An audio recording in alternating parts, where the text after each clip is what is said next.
Bom dia, Monte das Oliveiras. Tudo bem? Domingão chuvoso. Coisa boa, né? Ah, Estamos de volta aqui cada domingo e vamos conversar sobre aquilo que Deus quer para nós. E hoje nós vamos falar sobre testemunho, né? O testemunho formador, né, da igreja, da comunidade. Se você andou conosco essa semana nos devocionais, você já aqueceu, né? E a gente vai tentar concluir esse assunto hoje, porque nós queremos falar sobre igreja. Bom dia para você também que não é da comunidade do Monte das Oliveiras, mas está aqui com a gente todo dia. Obrigado pela tua presença e espero que a gente continue andando juntos, né? Continuamos a crescer juntos, quem sabe mais adiante a gente vai andar também juntos, não é? Deixa eu orar. Deus e Pai, nós te agradecemos pelo privilégio de andar na tua presença, de fazer a tua vontade. Queremos crescer, temos um desejo profundo de sermos cristãos mais operosos e mais capacitados para fazer o que te agrada enquanto a gente vive. Para que o mundo veja que a graça do Senhor é real. Te agradecemos em nome de Jesus. Amém e amém. Então nós estamos ainda nos ajustando, né, esse novo normal, né? E ao mesmo tempo estamos aqui formalizando, eu vou falar um pouquinho mais no final desse nosso tempo aqui, quais são as nossas ideias sobre isso. Então o nosso assunto é o testemunho da nossa fé forma a comunidade da igreja. E nosso texto é lá de Atos, capítulo 2, versos 37 a 41, bem conhecido por nós, não é? Diz assim: ouvindo eles estas coisas, compungiu-se-lhes o coração e perguntaram a Pedro e aos demais apóstolos: que faremos, irmãos? Respondeu-lhes Pedro: arrependei-vos e cada um de vós seja batizado em nome de Jesus Cristo para a remissão dos vossos pecados e recebereis o dom do Espírito Santo.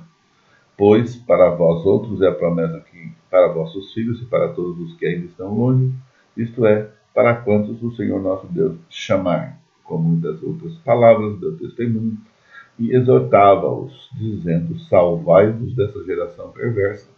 Ainda os que lhe aceitaram a palavra foram batizados, havendo um acréscimo naquele dia de quase 3.000 pessoas.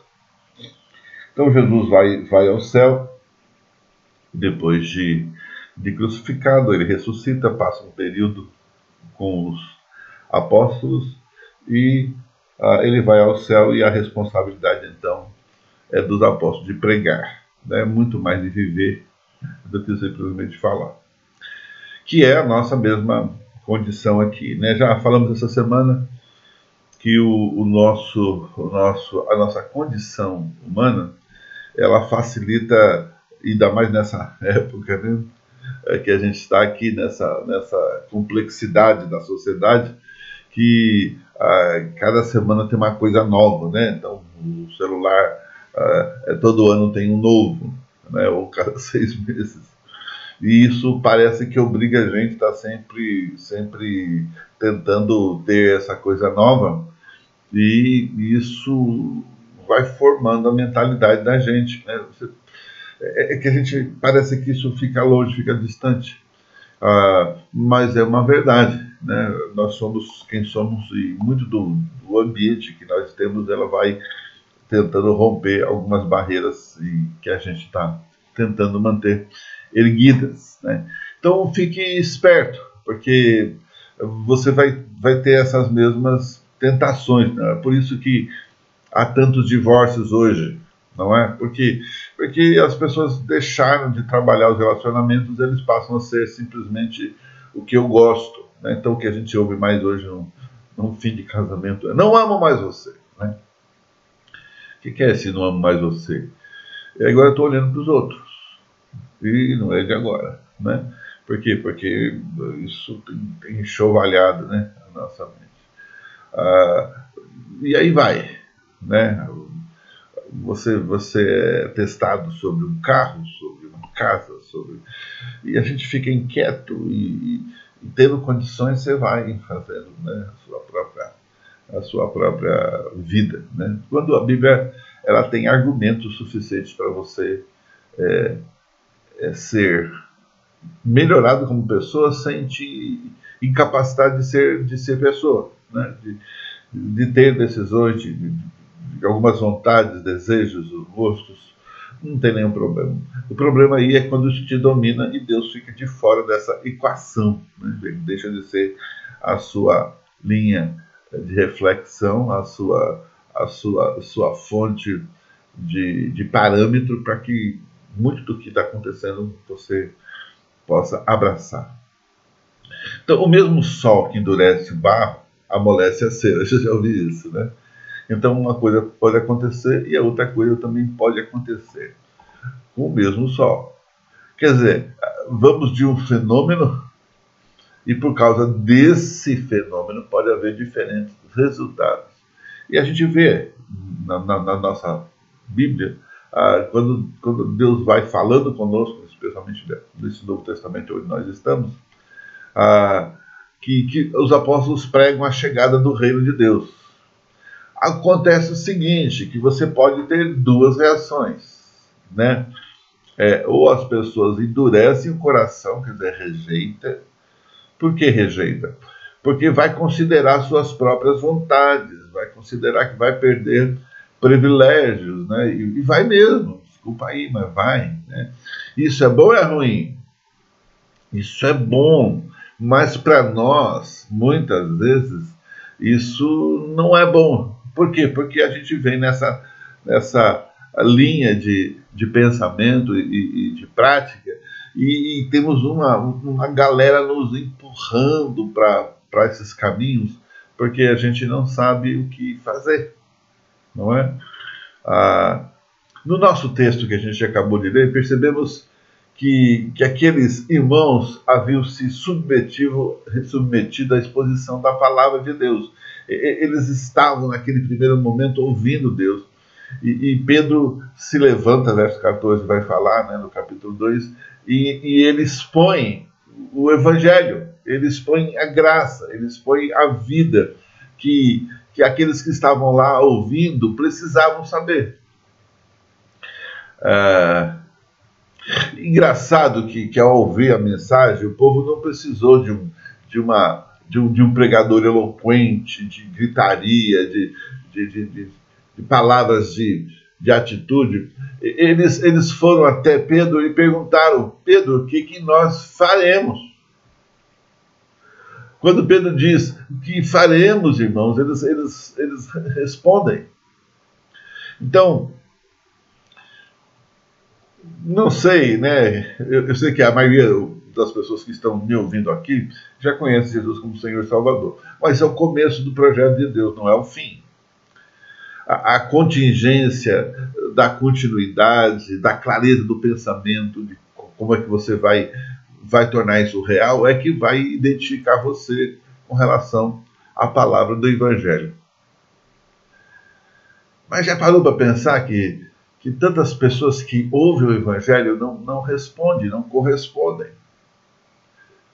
E talvez você tenha feito isso essa semana, ou semana passada, e a pessoa ouviu por educação, ou até chorou enquanto ouviu, mas quando você perguntou, então, você gostaria de crer nesse Senhor Jesus que te salvou, que morreu pelos seus pecados, que agora vive, que quer te dar uma vida nova, o que ele pensa?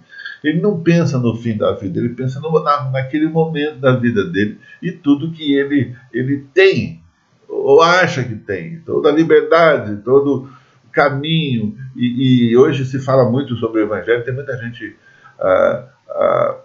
cristão, né? Pelo menos até um certo ponto. Hoje até temos uma ministra no governo que é cristã, e aí tenho algumas dificuldades com ela, mas como nós já temos ouvido falar do pastor Dalvino, né, as muitas vozes, né, vão fazer com que você e eu fiquemos ouvindo e tentando entender. E algumas coisas vão ser melhores do que outras, né? O canto da sereia para para outros é diferente. O objetivo aqui de Pedro, e o nosso objetivo com esse texto, é entender a necessidade de pregar o Evangelho de Jesus. E a maior pregação, eu já disse isso outras vezes, é você. Né? Você e eu somos a primeira página da Bíblia que as pessoas vão ver e continuar vendo. Você quer ver Jesus na minha vida todos os dias, assim como eu quero ver Jesus na sua vida todos os dias. E você vai lutar contra as suas indiferenças ao Evangelho, enquanto eu vou lutar contra as minhas indiferenças ao Evangelho. E eu não posso dar uma resposta tipo, eu não penso assim. Entende? Por quê? Porque eu tenho uma responsabilidade de corresponder ao Evangelho. Jesus não chama a gente para uma viagem, dá o ticket e some da sua vida e você vai para onde você quiser, e contanto que eventualmente você esteja naquele lugar ou naquele lugar onde o trem, o ônibus, o avião vai sair. Né? Por quê? Porque nós sabemos que só a exposição das boas novas de Jesus, as pessoas vão ser chamadas ao arrependimento e sendo convencidas, não por mim, não por você, mas pelo Espírito Santo, eles vão se tornar uma nova criatura. E esse é o ponto, esse é o objetivo, esse é o alvo. Enquanto nós vamos ver que andar com Jesus é bom, andar com Cristo é bom, viver a vida com Cristo é bom, viver os valores de Deus é bom, ainda que alguns possam ser difíceis de seguir. Por quê? Porque cada um de nós quer manter a vontade própria. Né? Você vê isso numa criança de 1 ano, de 2, de 15, de 20 ou de 70. Né? Eu conheço pessoas que, por exemplo, fumam demasiadamente, e eu já tive o privilégio de conversar sobre isso, e a pessoa agradeceu, foi muito educada comigo. Aí você me pergunta, e aí, ela está considerando isso, está parando, tentando parar? Não, está do mesmo jeito. Ouvir, né? Qualquer pessoa ouve. Viver é outra história. Abrir mão daquilo que você aprecia e gosta é outra história. Então, o que está acontecendo aqui é que Jesus vai falar, e já falou, na verdade, que eles seriam as testemunhas. Ao descer poder sobre eles, através do Espírito Santo, eles seriam suas testemunhas. O que é testemunha? É aquele que se identifica com o autor, é aquele que é a prova viva, é aquele que aponta e é aquele que diz de onde veio.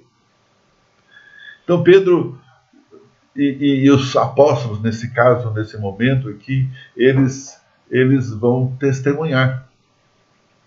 Você lembra? Né? Um pouco antes eles estavam ali ao pé da cruz, vendo Jesus ser crucificado e se mandam, somem. No dia seguinte, onde eles estavam? Em oração para Deus falar com eles? Não, eles estavam voltando para as suas vidas. Estavam lá voltando para o que infelizmente sempre era a condição dele, né?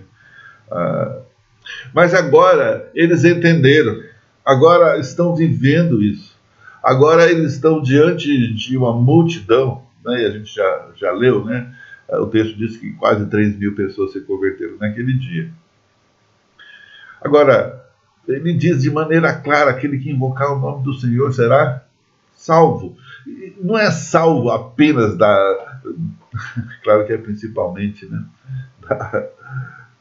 Da condição humana do inferno, mas é salvo de viver uma vida sem sentido. Né? Já falamos aqui, eu tenho insistido nisso, porque a vida só faz sentido se você crer que há, e essa vida não é o fim. Não é o fim.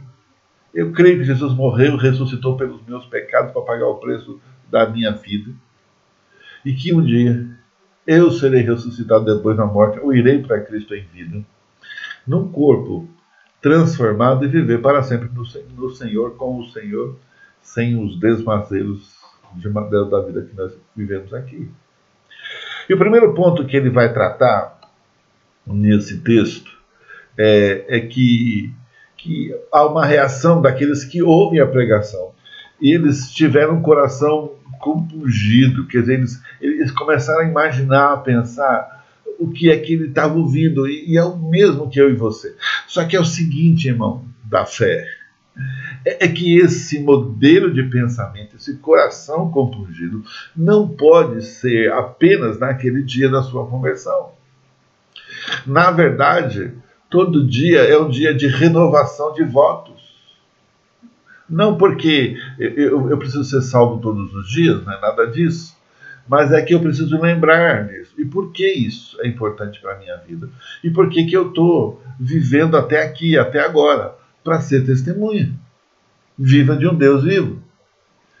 Para mostrar que a graça do Senhor é algo positivo, atuante na minha vida, e eu preciso viver a vida do jeito que o Senhor quer. Irmãos, lembre-se, esse momento difícil faz a gente ter medo. Eu já disse isso aqui, né? Mas eu tenho que entender que Deus me chamou para um projeto. Quando você se converteu, houve uma atuação no seu coração, na sua vida, a fim de que você conhecesse, ou melhor, reconhecesse seus pecados e a necessidade de voltarem para Deus. Essa é uma certeza que podemos ter quando pregamos o Evangelho. A palavra do Senhor nos garante que aprove a Deus chamar os que creem pela pregação do Evangelho. Creu porque alguém pregou. Então, a pregação não é um momento da vida, é uma vida que começa e não termina nunca mais. Então, quando nós estamos vivendo com medo, a gente deixa de entender que o autor da salvação é Deus. Isso não quer dizer que estamos livres da morte. Isso não quer dizer que a gente está livre dos problemas, das dificuldades, das consequências de algumas decisões que tomamos. Não quer dizer nada disso. Mas eu tenho que ter certeza que Deus tem um projeto na minha vida, Ele está continuando. A pergunta é, como é que eu estou lidando com isso?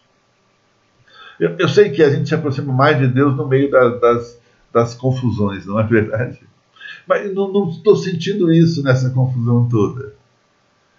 Parece que as muitas vozes que a gente tem ouvido têm tomado de nós as rédeas do conselho de Deus. É como se eu tivesse um desejo de arrumar um lugar diferente onde esse problema não existisse. Eu quero passar esse problema com vocês. Eu não quero ir para um lugar que não tenha problema. Ah, não, eu vou para um lugar que não tenha problema e quando passar o problema aqui em São Paulo, Taboão da Serra, eu volto. Não quero, eu quero estar aqui, olhando para a sua vida, sentindo o que você sente, passando pelo que você passa. Você pensa assim, a igreja, a nossa igreja em Taboão da Serra, é uma igreja viva. E ela precisa permanecer viva enquanto os seus membros são vivos, ainda que não juntos, nesse primeiro momento aqui, né? O segundo ponto que Pedro vai falar é arrependei-vos e cada um de vós seja batizado. O que ele está falando é que a fé ela começa com arrependimento, mas não é um arrependimento definitivo, porque a vida continua. Amém, irmão? E o batismo, sim, ele não tem que ser renovado, mas tem que ser lembrado. Tem que ser lembrado. Por quê? Porque eu sei em quem tenho crido, estou bem certo que é poderoso para guardar o meu tesouro até o dia final. Então o batismo é uma ordenança do Senhor, é um ato externo daquilo que aconteceu internamente em nosso coração, é exatamente o que Pedro está falando aqui. É um símbolo de uma aliança, mas uma aliança que permanece, né? O casamento é uma boa ilustração para isso, porque toda aquela loucura dos primeiros momentos, eles vão se tornando uma aliança diferente daquela como começou. Mas aquilo que começou é parte do todo e vai ficar tão bom quanto a vida inteira se você e eu investirmos nisso. No caso do cônjuge e no caso da igreja é a mesma verdade. Eu faço parte da igreja do Monte das Oliveiras, eu pertenço, eu sei, eu amo essa igreja e quero vê-la crescendo de uma maneira a que ela esteja livre de doenças. E que cada um de nós seja certo de que eu preciso tornar essa igreja o melhor possível. Assim como você, casado, né? Ou filho ainda, ou pensando no casamento, não sei em que momento você está na sua vida, você precisa ter esse mesmo sentimento. Não é? Se você é casado, de que você vai ficar até o fim com o seu cônjuge, os seus filhos e pai e mãe na formação de uma nova família. Porque é bom, é um bom testemunho. E aprender a conviver com as diferenças que às vezes vão surgindo na nossa vida e nas nossas lutas. O que eu não quero lutar é com aquilo que Deus já definiu. Por exemplo, preciso perdoar. É isso que ele diz aqui. Arrependei-vos. Arrepender é mudança de mente. E mudança de mente é pedir perdão. E pedir perdão é difícil. Às vezes perdoar é mais. Mas pedir perdão é difícil. Eu quero que eu e você vivamos assim. Sabedores que em momentos de tensão você vai talvez ofender alguém e precisa pedir perdão a meu irmão. E você que ouviu a ofensa, aquela ofensa grave, vai precisar perdoar. E não só o perdoar do tudo bem e está tudo tranquilo, não, nós vamos conviver e continuar a conviver juntos. É um perdão que inclui, que traz a pessoa de volta para onde ela deveria estar sempre.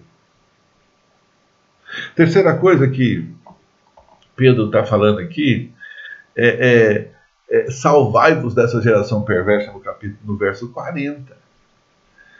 Toda vez que a mensagem do Evangelho é proclamada, o Senhor dá a oportunidade de a pessoa ser salva pela glória e pela graça de Deus. A Bíblia diz que todos pecaram e destituídos estão da glória do Senhor e que o salário do pecado é a morte.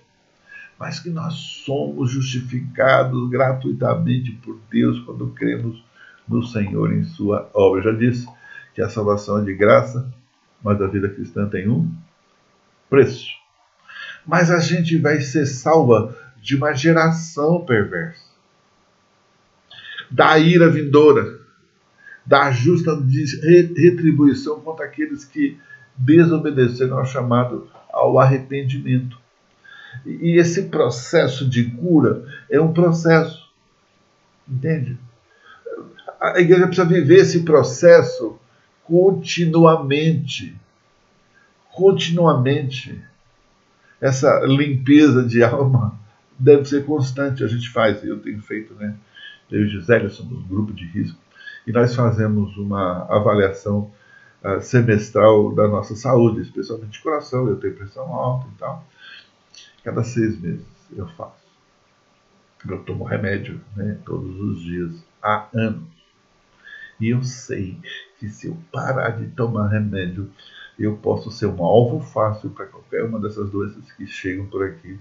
E até para a própria degradação do meu corpo. Então, que cuidado fantástico com o meu corpo.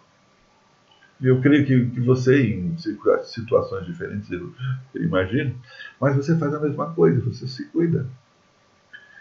Agora, quando a gente fala do Evangelho, da graça, do amor e da vida cristã, a gente não é tão cuidadoso de ser constante e coerente a vida inteira. E de amar a Deus e amar o próximo, amar a igreja que Deus te colocou. E de uma maneira que você vai manter-se abraçado. Lembra daquela promessa do casamento, né? E você vai repetindo, né? Você já deve ir várias vezes na saúde e na doença, na dificuldade e nos momentos de boa, até que a morte os separe. claro que você pode mudar de igreja, claro que pode. Né? A pergunta é por quê? Por quê? Ah, pastor, eu quero servir mais, eu estou numa igreja grande, eu já perdi o espaço, as pessoas chegaram melhor do que eu, amém, aleluia, glória a Deus. E agora você, por outros motivos talvez, né, por falta de tempo, que agora você tem tempo. Né? E agora o que eu faço? Nenhum problema, vá para uma igreja onde você possa servir. Servir, não ser servido. Não é onde você vai desfilar, é onde você vai servir. Essa é a dinâmica da fé que eu e você precisamos viver. Concluindo aqui, somos levados, ao ler esse texto, a dizer que Deus é bom. E que Deus pode abrir o coração das pessoas para pregar o Evangelho a partir do momento que eu mesmo já estou vivendo esse Evangelho. A partir do momento que essa verdade já fez a obra, ou está fazendo a obra na minha vida, porque a obra só vai terminar no dia de Cristo, não é? E eu e você precisamos, então, tratar dessas coisas. O que realmente importa em tudo isso é que você seja capaz de pregar e de viver. É isso que o texto está falando aqui. É que aquele que prega vive, porque se você não vive, fica difícil. Se você não é capaz de fazer uma análise crítica da vida, do momento que você está vivendo, do que você está ouvindo, à luz da Bíblia, você ainda não está fazendo tudo o que poderia estar fazendo. Perguntas para a gente terminar aqui o nosso tempo hoje. Como é que a minha vida tem testemunhado a transformação operada por Cristo no meu coração e na minha vida? Como é que a minha vida tem testemunhado? Porque esse é o assunto. O nosso testemunho é que vai mostrar a verdade. Eu tenho certeza que a minha salvação é real e que eu não tenho dúvidas. Você sabe por quê? E quem tem dúvidas é porque não está vivendo o Evangelho. Quem não tem dúvida está lutando para viver.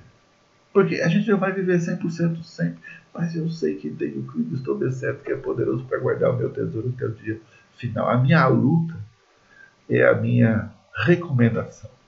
Amém, irmão? Diante dessa geração perversa, desse mundo bagunçado, zoado, eu tenho vivido para Deus, para pregar o Evangelho, para levar outras pessoas a Cristo, sendo relevante, trazendo a verdade de maneira profunda para que ela possa fazer toda a diferença na vida daquele que me ouve, porque já fez na minha vida. E esse senso de pertencimento ao corpo, à comunidade, é uma verdade ou isso não é uma verdade? O que te impede? Essa é a nossa luta, de continuarmos fiéis, de sermos consistentes, constantes e coerentes para a glória de Deus. Deus, eu quero agradecer ao Senhor a Tua palavra e a graça do Senhor que nos constrange a viver a vida para o Senhor. E agradecemos ao Senhor que nos deu este momento de reflexão e, na verdade, todos os dias o Senhor nos dá para que a Tua glória aflore e nós possamos então viver de uma maneira que te agrade sempre. E essa reflexão cabe a nós para fazermos as mudanças, os ajustes que precisamos para viver esse Evangelho que é capaz de ser testemunha fiel de um Deus fiel. E nós te agradecemos por isso, em nome de Jesus. Amém e amém. Irmãos, que Deus te abençoe nesse domingo chuvoso e que você seja sempre pronto para reagir à palavra de Deus. Hoje, logo mais à noite, nós vamos ter a live com o Bruno a partir das 19 horas no Facebook. Apareça, tá bom? A gente está lutando aqui para voltarmos aos nossos cultos presenciais. A gente ainda está fazendo algumas coisas para tomar todo o cuidado possível, né? Nós colocamos internet lá na igreja, que coisa boa, não é? E vamos, provavelmente, semana que vem, na próximo domingo de manhã, vamos ter uma live direto da igreja, né? Vamos tentar fazer com que o pregador e uma equipe de louvor, uma parte da equipe de louvor vai estar lá fazendo ao vivo, e a gente vai poder participar dessa live no próximo domingo. Mas a gente vai confirmando tudo isso durante a semana. Gostaríamos, talvez, de fazer um culto presencial nas próximas semanas, na parte da manhã, a gente já conversou sobre isso. Então vai orando e fique de olho, né, no tudo que está acontecendo ao nosso redor. O Brasil está vivendo uma situação difícil, 1000 mortes por dia e cada vez mais perto das nossas casas. Olhe pelo Valtinho, nosso vizinho aí do lado, né? Ele pegou corona, a esposa também, a Yara também pegou. Então olhe por eles, né? Eu acho que a Yara já está em casa, o Valtinho ontem estava melhor, estava internado, ontem estava melhor, eu acho que voltou para casa, não tenho certeza, não tenho notícia ainda. Então pessoas aí do nosso lado, 2 casas para frente, né? Então ore por eles para Deus dar a graça para um momento assim e que eles possam ser testemunhas de um Deus que cuida, tá bom?